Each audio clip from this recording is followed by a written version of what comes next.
नमस्कार दोस्तों, BR07 news में आप सभी का बहुत बहुत स्वागत है।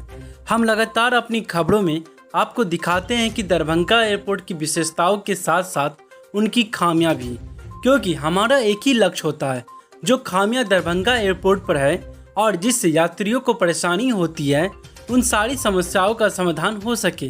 दरभंगा एयरपोर्ट को लेकर लगातार ट्वीट आती है कि दरभंगा एयरपोर्ट पर अभी भी बहुत कार्य करना बाकी है, जिसको लेकर एक व्यक्ति ने आज ट्वीट किया है।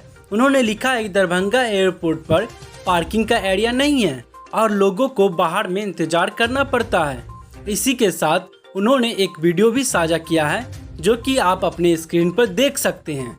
दोस्तों, यह न्यूज बनाने का एक ही लक्ष्य है, इन सारी समस्याओं का समाधान, ताकि जो भी व्यक्ति दरभंगा एयरपोर्ट पर आए वह यह ना बोल सके कि दरभंगा एयरपोर्ट विकसित नहीं है, बल्कि वह दरभंगा एयरपोर्ट से मिथिला की संस्कृति का आनंद उठाए। जी हाँ दोस्तों, हमारा एक ही लक्ष्य है। धन्यवाद।